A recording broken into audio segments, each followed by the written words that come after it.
오늘 성탄주일인데요.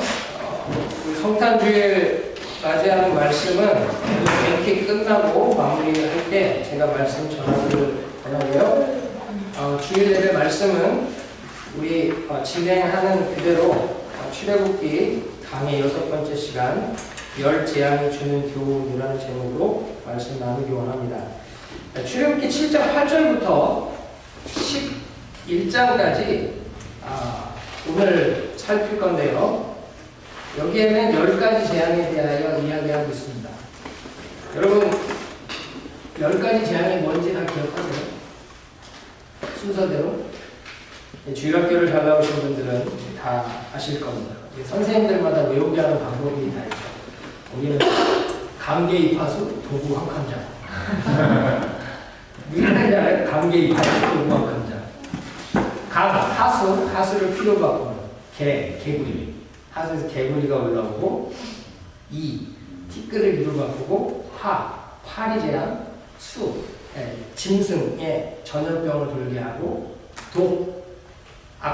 이 종기 악성 종양 우박 황충 메뚜기 캄인가요? 캄캄하다고 흑암 장자의 재앙 이렇게 10가지에 대해서 암기하고 그랬는데 이게 한국의 신학교 입학시험에 자주 나옵니다. 그래서 두 번째 재앙이 뭐죠? 개구리잖아요. 근데 이래갖고 인생이 개구리 되는 이런 일들도 생기는데 이게 10가지의 의미가 다 있습니다. 10가지의 의미가 다 있는데 여러분 강이라고 하는 것은 나일강이잖아요. 나일강은 지난 시간에도 말씀드렸지만 애굽의 젖줄이에요. 근원. 그래서 나일강 때문에 애굽은 걱정이 없어요. 곡창지대가 되죠. 그래서 바로는 자기가 나일강을 만들었다라고까지 표현을 하면서 자기가 대단한 존재인 신격화시키는 일들을 해요. 그래서 에스겔서 29장 9절에 보면은 바로가 이것은 내 것이고 내가 만들었다라는 표현이 나와요. 그만큼 강이라고 하는 나일강이라고 하는 건 애국 사람들에게 대단히 중요한 건데 이 강을 피로 만들었다. 이건 나일강에 대한 심판이죠. 애국의 젖줄에 대한 심판. 여기서부터 하나님의 재앙이 시작을 해요. 근데 바로가 말을 안 듣죠. 두 번째 재앙이 뭐예요? 개구리. 여러분 이 개구리 재앙을 애국의 요술사들도 따라합니다. 그렇죠? 바보 아니에요? 반은 모세로 만들어진 개구리, 반은 요술사들이 만든 개구리. 어떻게 하는가? 온통 개구리를 더 만드는 근데 이렇게 어리석어집니다. 이게 하나님에게 대적한다는 것이요. 이렇게 어리석은 행동까지 하게 돼요. 왜냐면 개구리를 없애지를 못해. 그래서 8장 8절에 보면 바로가 여호와께 구해서 개구리 좀 없애달라고 모세한테 부탁을 하잖아요. 그것처럼 개구리 재앙을 당해도 바로는 돌이키지 않아요. 그래서 세 번째 티끌을 이로 만들죠. 근데 이 세 번째 재앙부터는 애굽의 요술사들이 따라하지 못합니다. 드디어 하나님의 능력과 인간의 어떤 마술이라고 하는 것의 차이가 이 재앙에서부터 드러나기 시작하죠. 그리고 네 번째 파리 재앙부터는 거룩이라는 개념이 나와요. 무슨 말이냐면 하나님이 파리 재앙부터는 고센 땅을 구별해요. 이스라엘의 백성들이 사는 지역을 구별해요. 거기를 구별해서 그 구별된 곳에는 재앙이 임하지 못하게 합니다. 네 번째 재앙이 그래서 중요해요. 그 다음 다섯 번째 가축 전염병이 일어나는데 여러분 가축은 굉장히 큰 재산이죠. 그 당시에 있어서의 가축은 어마어마한 재산이에요. 그것을 다 죽여버려요. 그런데 가축을 키우며 살았던 이스라엘은 구별하셨기 때문에 죽지 않아요. 그 다음 여섯 번째 이 독종, 악성 종기 이것이 임하는데 누구의 끝까지 임하죠? 애굽의 미술사들에게까지. 하나님을 대적하여 악을 행하는 자들에게 하나님이 드디어 벌을 내리기 시작해요. 그 다음에 7번째 우박재앙에 이 특별한 은혜가 있기 시작해요. 이게 뭐냐면 우박재앙은 애굽 사람과 이스라엘을 구별하는 게 아니라 말씀에 순종하는 자와 그렇지 않은 자를 구별해요.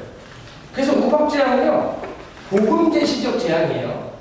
그래서 이 말을 믿고 짐승이나 사람이나 다 피하게 한 사람은 우박재앙을 피할 수 있어요. 그러나 그 말을 순종하지 않은 사람은 애굽 사람이든 이스라엘 사람이든 다 심판입니다. 그래서 이 우박재앙은요 하나님의 말씀이 이스라엘에게만이 아니라 모두에게 주어진다라고 하는 말씀이 개방되어 있다라고 하는 걸 증거하세요. 복음이죠? 복음은 누구에게나 주어지는 거예요. 받는 자는 구원이고 받지 않는 자는 심판입니다. 그리고 8번째 메뚜기 재앙. 이 8번째 재앙에 가서야 10장 7절에 보면 바로의 신하들이 처음으로 바로에게 대항합니다. 도대체 왜 말을 안 듣습니까? 내보내주지. 지금 우리나라가 어떻게 되는지 지금 아십니까? 그리고 드디어 바로의 신하들이 반발을 하는데 그럼에도 불구하고 말을 안 듣죠. 그래서 우박으로 인해서 다 피해를 보고 그나마 남아있는 밭의 채소까지 메뚜기를 통해 싹 먹게 하거든요. 지금 완전히 애굽이 정말 이렇게 싹 쓰리가 되는 거예요. 이 10가지 단계로 옵니다. 마지막 9번째는 흑암재앙. 하늘이 어두워져. 그 말은 뭐예요? 태양이 빛을 잃은 거죠. 태양은 애굽에서 가장 큰 신이에요. 애굽의 가장 큰 신인 태양신이 무너진 거예요. 여호와 앞에서 찍소리 못하고 침묵할 수밖에 없는 것을 말씀해 주는 거예요. 그래도 말을 안 듣죠. 그래서 마지막 10번째 장자의 재앙을 통해서 아들을 죽이는 것을 통해서 애굽에 대한 심판을 마무리하세요.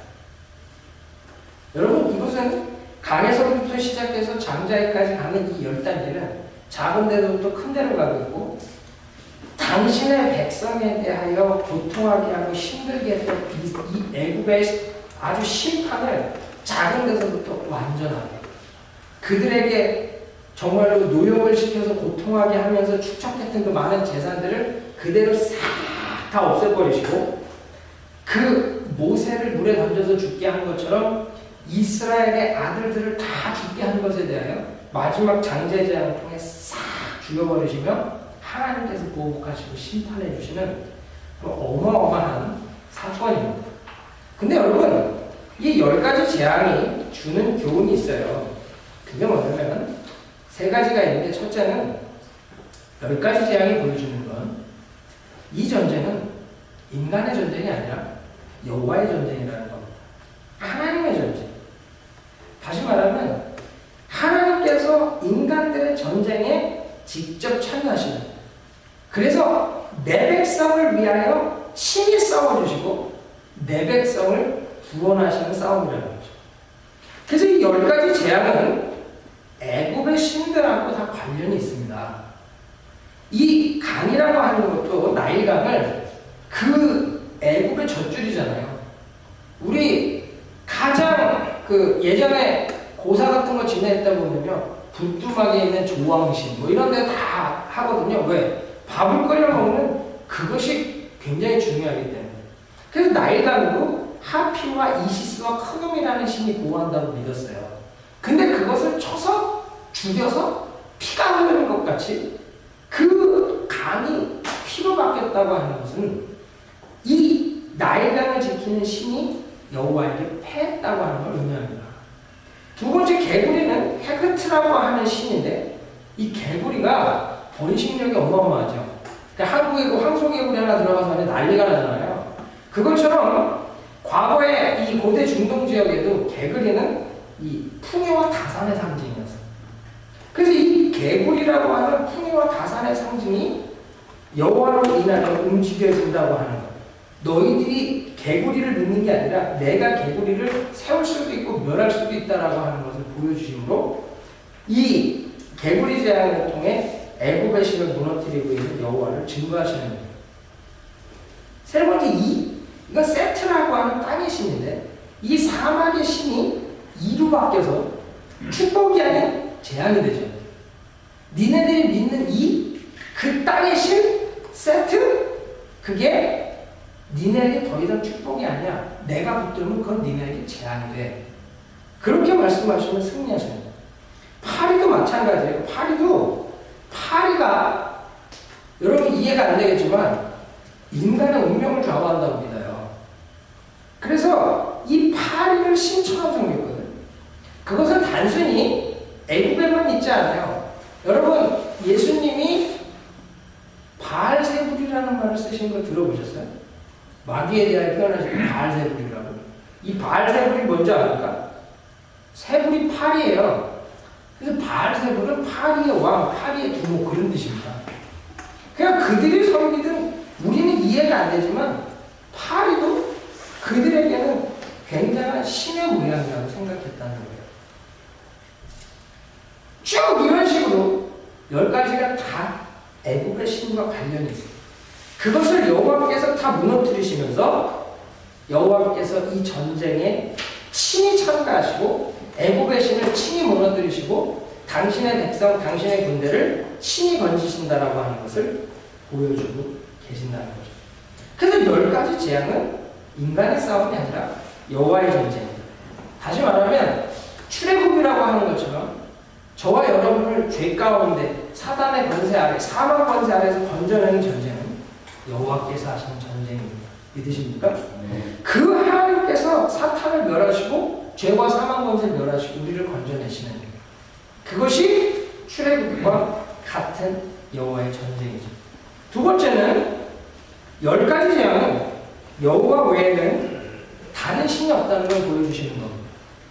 무슨 말이냐면 주님은 이 10가지 재앙을 통해서 나일강, 자연이죠.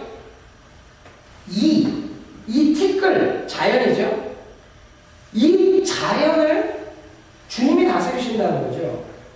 개구리, 천지우주 만물에 창조되어져 있는 모든 피조물 내 권한 아래 있다는 거예요.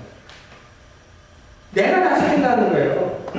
독종, 짐승에 있는 전염병, 인간에게 임한 악성 종기, 질병이라고 하는 것도 누가 다룬다고?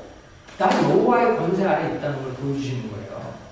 천지우주 만물이나 모든 질병이나 또한 이 마지막 장자의 재앙을 통한 생명을 살리고 죽이는 이 주권까지도 누구에게 있다고? 여호와께 있음을 주님은 10재앙을 통해 친히 증거하시면서 이 모든 우상, 애굽이 섬기는 신들은 참신이 아니고 여호와만이 참신이요, 여호와만이 이 자연과 질병과 생명 모든 것을 주관하시는 신이라고 하는 것을 증거하시는 거예요. 왜요? 여호와가 신중의 신이라는 확신이 없으면 애굽은 절대 내려오지 않아요. 200만이나 되는 큰 무리가 나가서 자기들에게 도전하는 세력이 된다면 그것만큼 두려운 건 없는 거예요. 그 노예로 부리면서 부를 축적할 수 있는 재산을 그냥 내보낸다고 하는 건 말이 안 되는 거죠. 그러나 이스라엘을 붙들고 있는 여호와라는 신이 자기들의 신보다 뛰어난 신중의 신이라고 하는 두려움이 있으면 내보낼 수밖에 없는 거죠. 또한 이스라엘도 마찬가지입니다. 여호와가 신중의 신이라는 확신이 없으면 안 나가죠. 고센이라는 평안한 땅이 있죠. 이 바로가 주는 지극히 작은 것만 갖고도 먹고 살 걱정이 없다면 고센스러워도 거기 있는 게 나은 거예요. 그러나 여호와께서 10재앙을 통하여 신중의 신임을 보이실 때 애굽은 우리가 머물 곳이 아니고 가나안이라는 우리 하나님이 줄 것, 젖과 꿀이 흐르는 땅이라는 것에 대한 기대를 갖고 떠나게 되는 겁니다. 그래서 주님은 이 전쟁이 나의 전쟁이라고 하는 걸 선포하시면서 이 전쟁이 10재앙을 무기 삼아서 나 이외에 다른 신이 없음을 스스로 증거하시는 겁니다. 마지막은 하나님이 택한 백성일 때 얼마나 사랑하시는지, 얼마나 완전한 보호 가운데 인도하시는지를 이 열재앙을 통해 증거하시는 거예요. 아까 얘기했지만 네 번째 파리제왕부터 이스라엘과 애굽을 구분하시죠.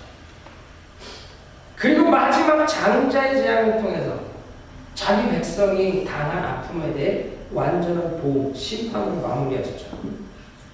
그러면서 6월절 어린 양을 잡아 그 피를 바른 자기 백성을 구원하신다. 하나님은 아브라함과 맺은 언약 그대로 400년 동안 종살이 한다고 하는 말씀, 그 400년이 지나자 건져내심으로 자기가 사랑한 택한 백성에 대하여 언약하시고 움직여 가시는 일들을 증거하신다. 그 하나님은요, 열재앙을 통해 자기를 사랑하는 자들을 얼마나 사랑하시는지, 또한 자기를 사랑하는 자를 핍박하는 자에 대해 어떻게 보호하시는지 철저하게 보여주고 계시다는 겁니다. 그렇다면 오늘 우리 이 말씀을 어떻게 적용할 수 있을까요? 두 가지 살필게요. 첫째는요, 사탄은 바로처럼 내가 하나님 앞에 나아가는 걸 끈질기게 막는다는 거예요. 여러분 이거 기억하셔야 돼요. 바로는요, 그 마음이 완악하여졌어요. 예전 성경에 강박하여졌어요. 그 열재앙 속에서도 끊임없이 괴롭힌다는 거예요. 안 보내요. 여러분 이 열재앙 아래에 바로가 변화되어지는 과정을 좀 볼 수 있어요. 그게 뭐냐면 8장 25절에 보면요, 드디어 이 몇 번의 재앙 가운데 도저히 안 되겠어. 그러니까 어떻게 하죠? 8장 25절에 이렇게 얘기해요. 멀리 가지 말고 이 땅에서 제사를 드리라. 이 땅은 뭐죠? 바로의 땅, 바로의 통치 영역, 이건 벗어나지 말라는 거예요. 다시 말하면 사탄도 우리에게 얘기하는 거예요. 그래, 예수 믿어, 예배 드려. 근데 내 통치권은 떠나면 안 돼. 그 말은 뭐죠? 죄는 지어, 미워하고 시기하고 도둑질하고 그 모든 돈 사랑하고 세상 사랑하고 그 내 영역, 죄와 사망 권세라는 통치 영역을 벗어나지 말고 그 안에서 예수 믿어. 믿는 거예요? 아니잖아요. 그래서 사단은 그렇게 얘기합니다. 두 번째, 28절에 가면요, 다시 얘기해요. 광야에서 희생을 드릴 것이나 너무 멀리는 가지 마라. 그 말은 뭐예요? 이제는 막을 방법이 없어, 여호와의 전쟁 앞에. 그래서 내보내긴 하겠는데 멀리 가지 말래. 내가 다시 잡아올 수 있는 거리 안에 있으라는 거죠. 이게 뭐예요? 예수를 믿어도 돼. 근데 너무 깊이 빠지지는 마. 그냥 주일 예배 한 번만 가고 철야 예배 뭐 금식 기도 뭐 이런 걸 하지 마. 뭐 수련회 뭐 선교 이런 건 가지 말고 그냥 주일 예배 딱 그것만 하면 돼. 그러다가 심판이 더 심해질 때 더 견디지 못해지니까 10장 9절로 11절 보면요, 너희 장정만 가서 여호와를 섬기래요. 이제는 안 되겠어. 그러니까 너만 가라, 너만. 애들은 다 두고 너만, 남자들 니네만 가라. 이 말은 무슨 말이에요? 그냥 너 혼자 믿어. 애들 데리고 가지 말고, 가족 전도하지 말고, 친구들 데려가지 말고, 직장 동료들 데려가지 말고, 그냥 너나 해, 너. 그러니까 그 에스겔에 나오는 발목에 차고 무릎에 차고 허리에 찬다, 그 과정입니다. 이게 그 너만 믿어. 허리 이미 옷은 베린 거야, 그렇죠? 이제 옷을 버려서 더 이상 뭐 방법은 없어, 돌이킬 수 없어. 그럴 때 너만 믿으라. 너만 기도해. 너만 찬양하고, 너만 금식하고, 너만 성경하. 애들 데리고 가서 애들도 예수 믿게 하지 말고, 가족들 전도해서 가족들도 예수 믿게 하지 말고, 너만 믿어. 그러다 맨 마지막에 얘기합니다. 10장 24절에 그럼 좋다, 할 수 없다. 너희의 양과 소는 머물러 두고 너희 어린 것들은 너희와 함께 갈지니라. 무슨 말이야? 그래 다 가. 너도 가고 네 자식도 데리고 가고 네 남편도 데리고 가고 네 엄마도 데리고 가고 네 친구도 데리고 가고 다 예수 믿게 해. 근데 돈을 주지 마. 돈. 예수 믿을 때 시간도 드리고 믿음도 드리고 마음도 드리고 다 하는데 물질은 바치지 마. 왜? 인생 살려면 돈 있어야 돼. 이것만 놓으면 안 돼. 왜 그러죠? 돈은 사람이면 어떻다고? 일만하게 뿌리. 그 돈을 사람이 일만하게 뿌리거든. 결국 그거 사랑하는 그거 하나만 붙들어 놓으면 돌아온다라고 하는 확신이 있는 겁니다. 광야에 나가서 뭐 먹고 살 거야? 그쵸?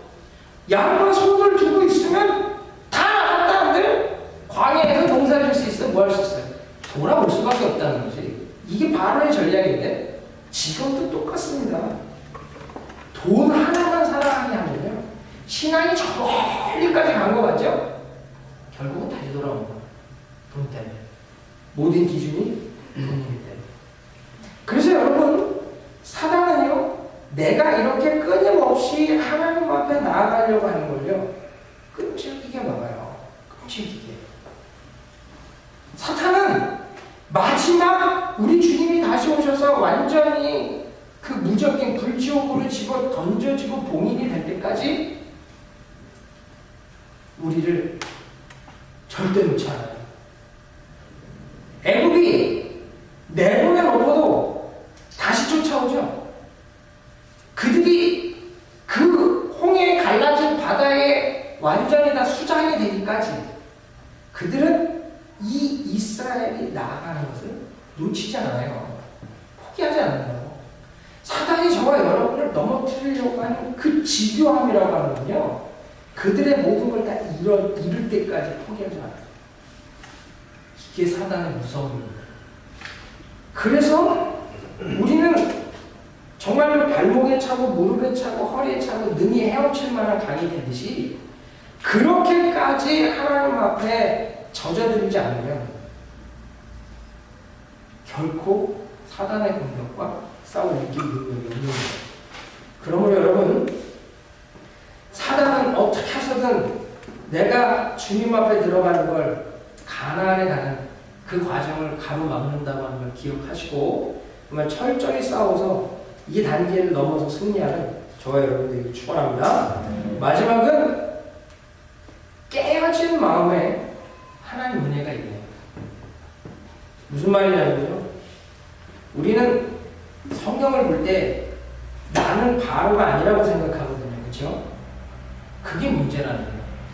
내가 바로일 수 있다라고 하는 걸 생각해야 내가 하나님 안에서 온전해질 수 있는 거예요. 여러분, 제가 목사죠? 저도 마귀짓 할 수 있어요.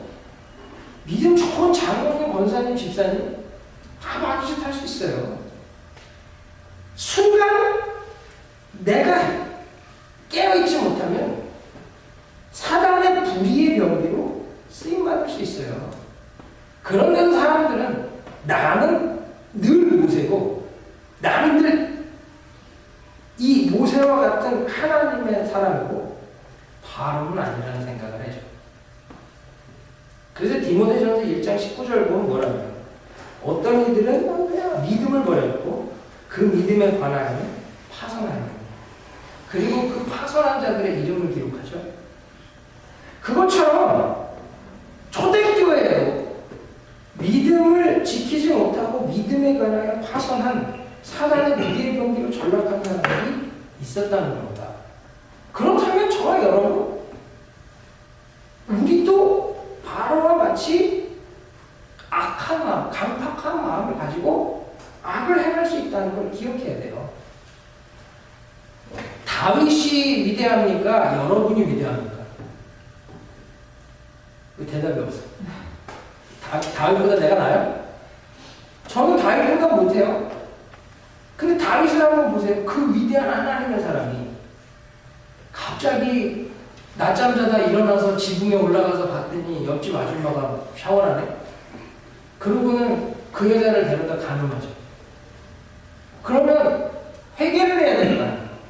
간음을 했는데 이 여자가 아기를 가졌네요. 그러니까 어떻게 돼요? 죄가 더 커지죠. 이걸 감추려니까 어떻게 해요? 자기의 충신 우리야 밧세바의 남편까지 죽이잖아요.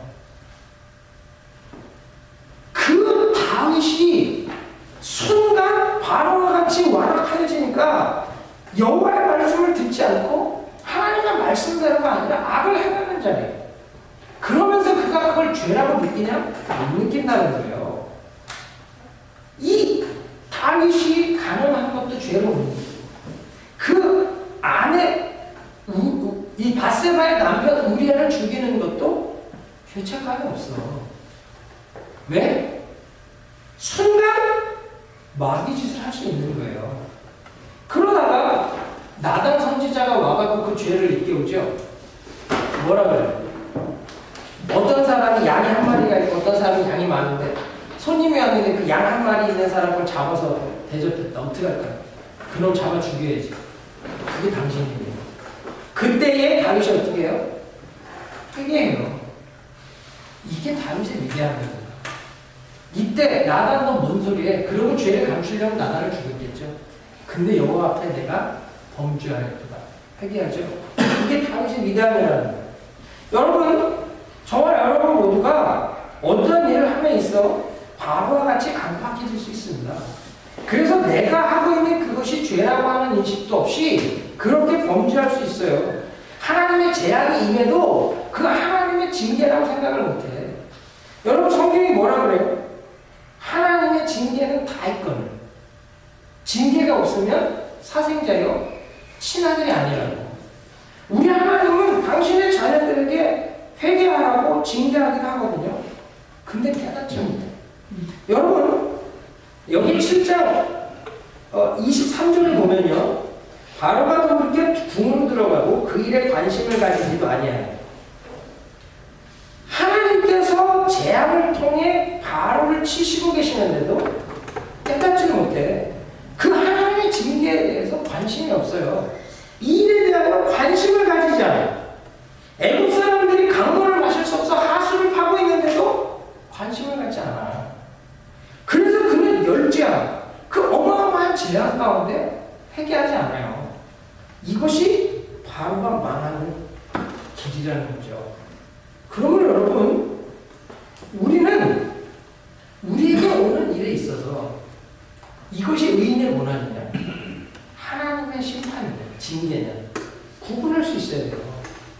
근데 많은 사람들은 나는 늘 무죄거든. 그래서 내가 당하는 건 의인의 고난이야. 근데 제가 당하는 건 악인의 심판이에요.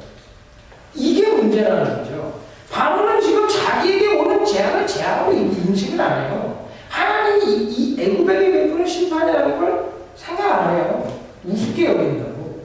그러나 여러분, 우리가 하나님 앞에서 내가 회개하고 거룩하여질 수 있는 고민을 해야 된다는 겁니다. 여러분, 로마서 2장 5절 보면 다만 내 고집과 회개하지 아니하는 마음을 따라 진노의 날, 곧 하나님의 의로우신 심판이 나타나는 그날에 이 말 진노를 내게 쌓는구나. 바로가 내 고집과 회개하지 아니하는 마음을 따라 진노의 날, 그 하나님의 심판이 나타나는 그날 이 말 진노를 쌓고 있는 거예요. 이 말씀 그대로 바로는 가고 있음에도 인식을 못해. 저와 여러분 마찬가지입니다. 우리가 이 땅을 살면서 의인은 넘어지지 않는 사람이 아니에요. 의인은 넘어져요. 그러나 잠언 24장 16절 얘기하듯이 7번 넘어질지라도 다시 일어나. 믿습니까? 그럼 악인은 재앙으로 말미암아 엎드러지는 일. 못 일어나요.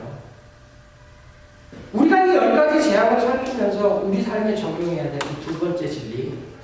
내가 바로와 같은 강박함으로, 그 고집으로, 그 회개하지 않는 마음으로 하나님의 심판이 나타나는 그날에 진노를 쌓는 어리석은 자 되지 말고, 하나님이 우리에게 심판으로 우리의 죄를 징계하실 때 빨리 엎드려 회개하고 돌이킬 수 있는 저와 여러분들이 축원합니다. 말씀 맺겠습니다. 여러분, 오늘 이 열재앙이 주는 기분, 이 전쟁은 여호와에게 속했어요. 이 전쟁은 여호와만이 신이라는 걸 증거해요. 이 전쟁은 여호와께서 당신의 택한 백성을 얼마나 사랑하는지 보여주세요.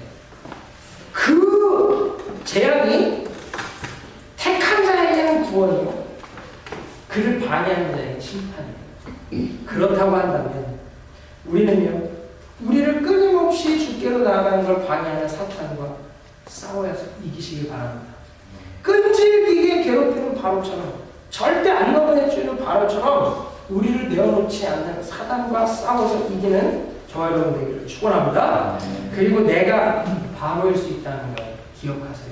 그래서 늘 하나님 앞에 나를 점검하고 내 믿음을 확증하고 내가 주 안에서 옳은 길을 가도록 결단하고 하나님 앞에 겸손히 은혜를 구하며 주의 진노가 아닌 주의 복을 누리며 살아가는 저와 여러분 되기를 축원합니다. 기도하겠습니다.